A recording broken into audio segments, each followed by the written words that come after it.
Welcome back to Scary Animal Attacks. Today's episode takes us to the beautiful Pacific Northwest in an aptly named location called Klahhane Ridge. The name sounds foreboding, but the events of our episode grant a whole new meaning to the word. Just 17 miles south of the seaside hamlet of Port Angeles is the spur trail that climbs up.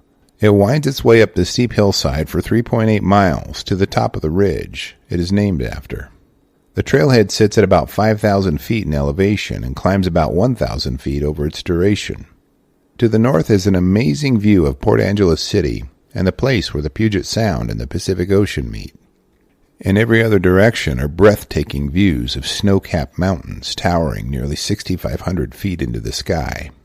In the valleys you'll see deer, elk, cougar, and black bears hiding amongst the Douglas Fir, Western Hemlock, and Western Red Cedar.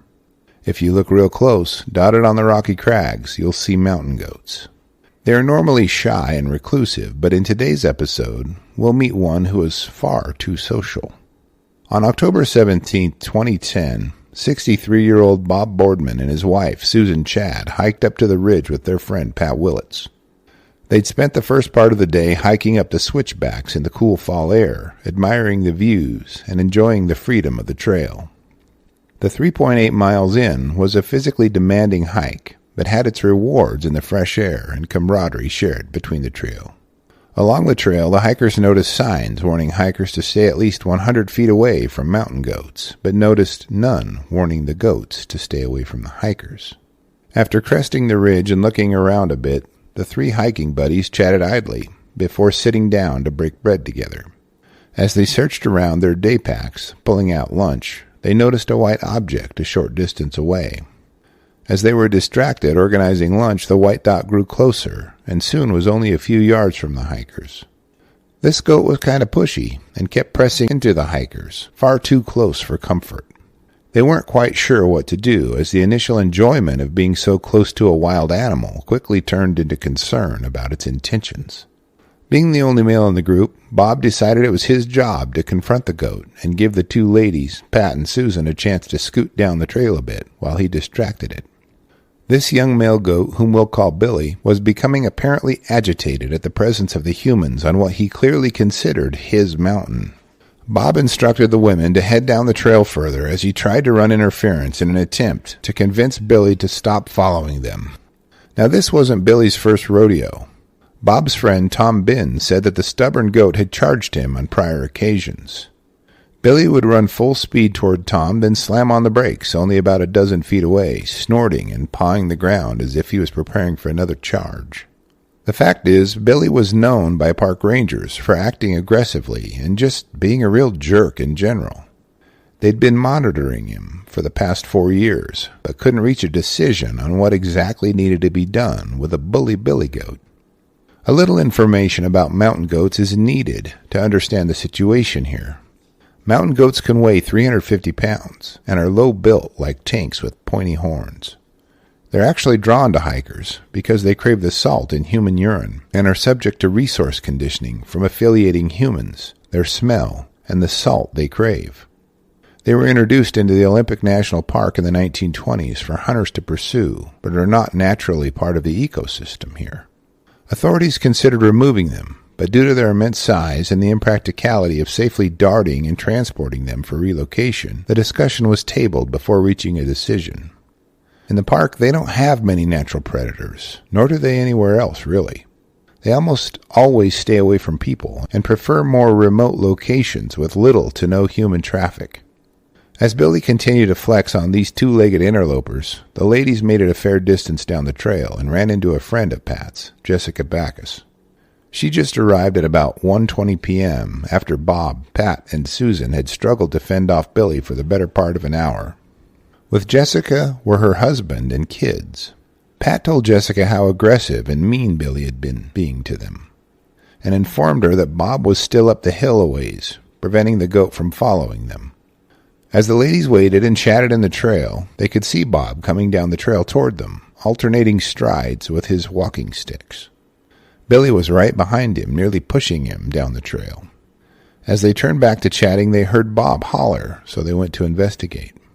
As Billy and Bob came into view, the ladies could see the goat standing over Bob, who was now laying on the ground.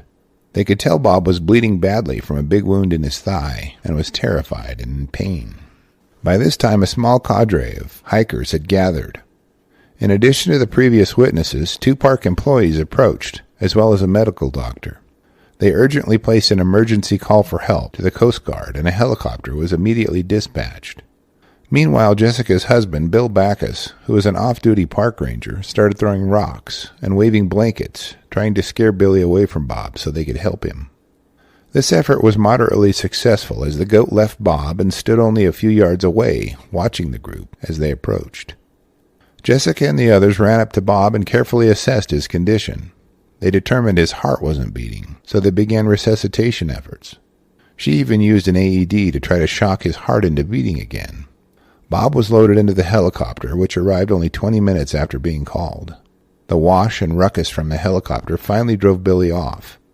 Bob was taken directly to Olympic Medical Center, but by 2:47 p.m. was pronounced dead. Authorities wanted to track Billy down right away before he hurt another hiker. They identified him by the blood on his horns. They shot him dead and pulled his body off the mountain for a necropsy. Approximately 300 mountain goats live in the park today, though their numbers were over 1,200 in the 1980s. In such high numbers, the goats were damaging the ecosystem, so a hunt was proposed but shot down when animal rights activists demonstrated against it. Instead, nearly 900 of the mountain goats were airlifted to the Cascade Mountains. Bob was remembered fondly by friends and family alike as a Renaissance man.